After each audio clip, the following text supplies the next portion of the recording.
Welcome back. This is Nancy L.T. Hamilton, and today we're going to do, I guess you could call it the second video on the one we just did on the earring, how to make your own earring backs. Now I'm going to show you how to make your own earring nuts. Oop, there's another one here.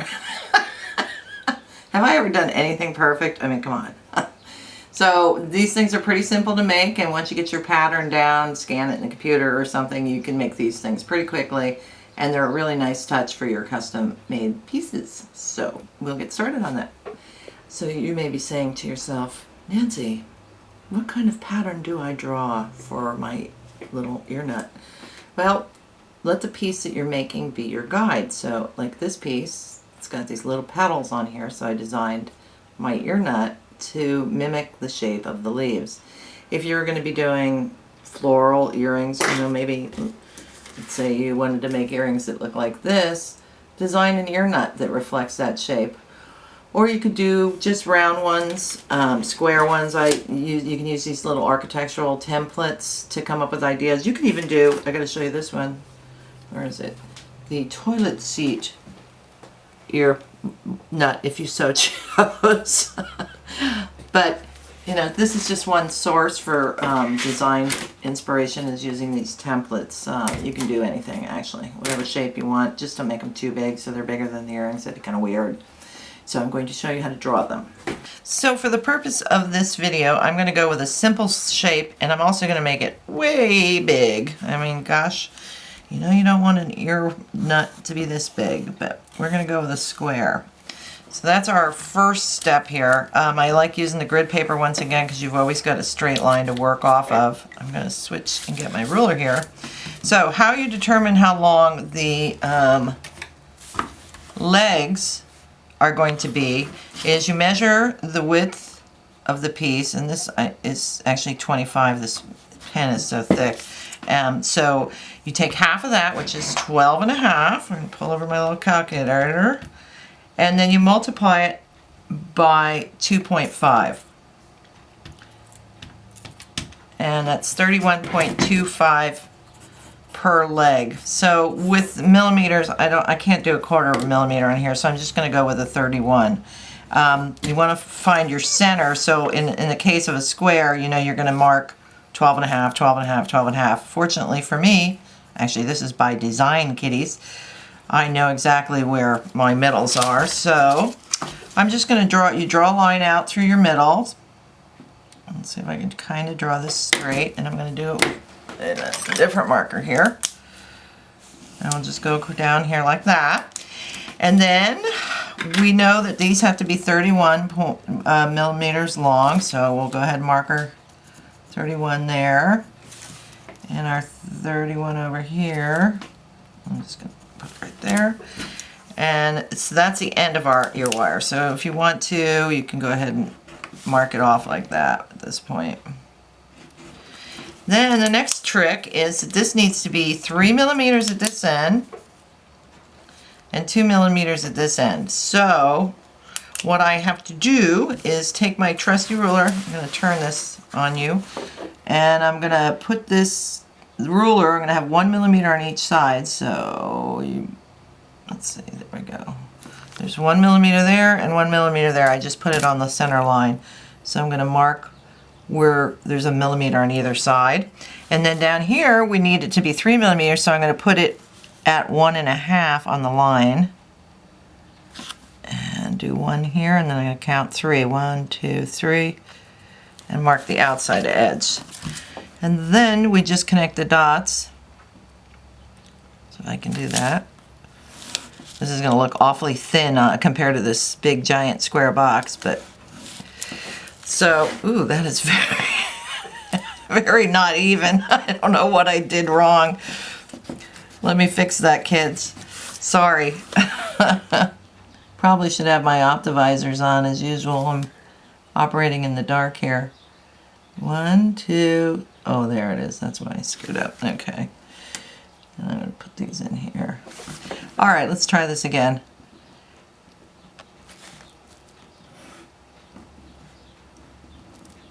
The fun part, the math. Okay, so that is basically the arm of the piece. I'm going to do it in black so you can see it better. Or the leg of the piece, whatever you want to call it. It's certainly not the head of the piece. So that's basically the design. So you're going to do the same thing on the other side at 31 millimeters. And at that point, we're done with the drawing of the pattern, besides finding center, which you've already done by drawing this line. One thing I do want to mention is if you're going to do a shape like this, you don't want to measure across here or here and do half of it times 2.5, because you'll end up with these little tiny wires, arms. So what you need to do is measure the length of it if you're going to do something like this, and then take half of that for your calculation. So remember the formula. See if I can try writing this back.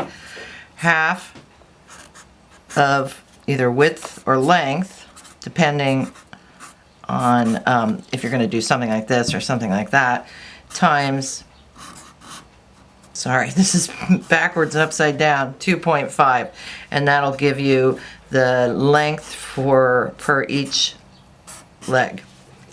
Okay, now we're going to cut out our pattern, and I'm going to go find some scissors. By the miracle of TV, the pattern is now small, different shaped, and done in pencil. So before you're going to glue your pattern on, it's a good idea, while you're doing all this drawing, is to go ahead and glue your metal together first. In this case, I've got, what the heck is this stuff? German silver and copper. I usually use super glue. If you don't have a torch, don't use super glue. It's really hard to get off. You might try rubber cement. The method I use for taking these apart involves a torch, so if you don't have one, don't do it.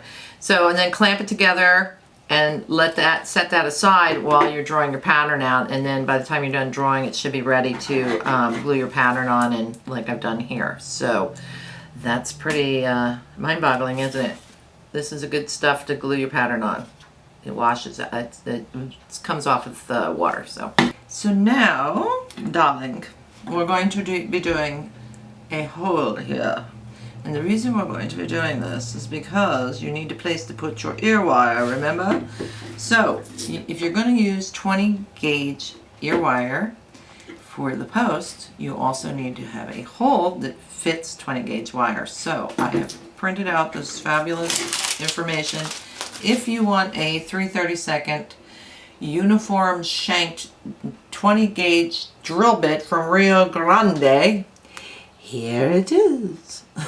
Okay, so let's get on with this. So you need a nail set or whatever you use for marking where you're going to drill, and leaving yourself a little divot here, and a mallet or something, and just make your little tap so you have a place to set your drill bit in.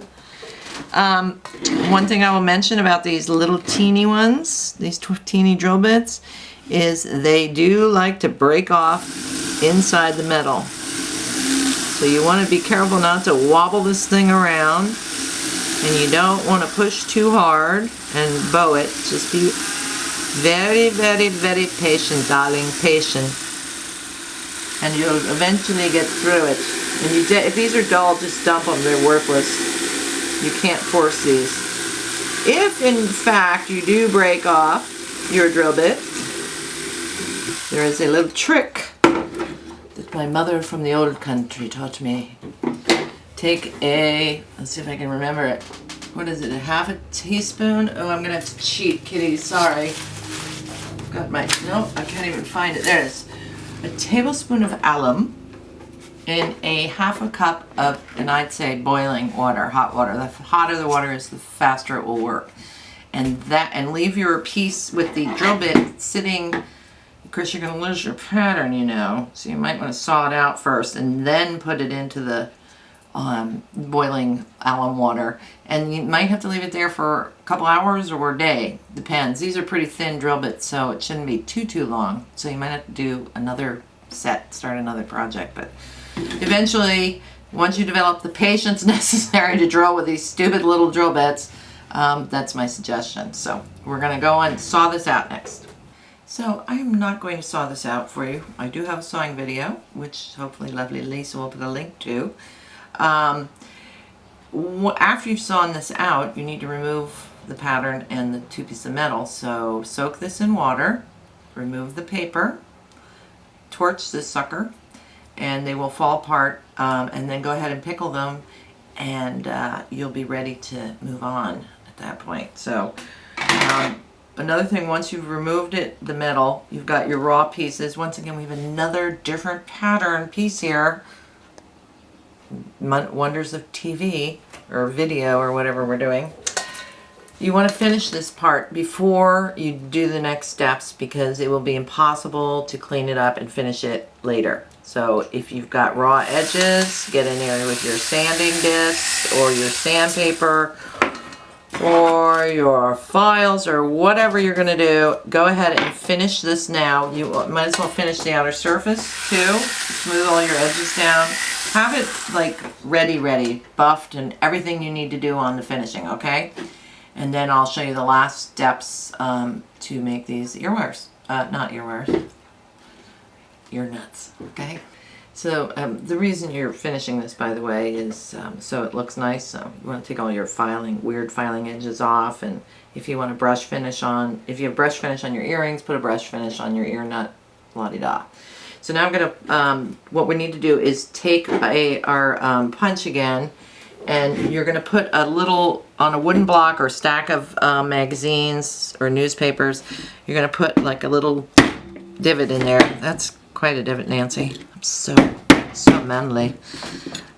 So you want to have a little pooch. That's a pooch. So the pooch is going to stay on the outside. This is going to be facing the earring back, and this side we're going to curl. So we pull out our handy dandy round nose, and I'm going to just curl loops here.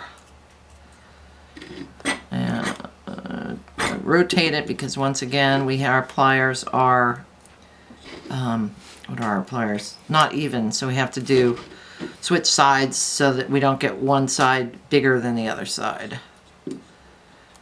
Oh, I think maybe I should only curl one side, but you're gonna have to watch this whole thing. Sorry. And the goal of this is to get these two pieces to meet over this little hole in the middle. So whatever you have to do to get them there is what you have to do. So you kind of wiggle them in, pull them, make sure they look even, like unlike mine, which are completely not. Sometimes you can make these pieces a little longer so you can really curl them up like I did with this piece. See how they're different? This one is still a little wonky. And this is part of, the last part of it is trying to just adjust it for fit and for looks to make sure that they look pretty even. And it takes a little futzing to get there. Once again, they are not going to be perfect because you are a human being, I'm assuming, for the most part. Sometimes I wonder about myself. Alien comes to mind frequently. So, okay, so I'm going to call that Denny done. And then we're going to check our fit here and make sure it stays on. And it does. Oh my God, it worked. On camera yet. Darling, I'm so happy. I can't tell you. It's exciting. So that's how to make little earring nuts. And I hope you had a good time. I think I did. That's pretty weird, huh? I was practicing my accents today, okay? So thanks for coming. Come again. This is Nancy L.T. Hamilton signing off. Ciao.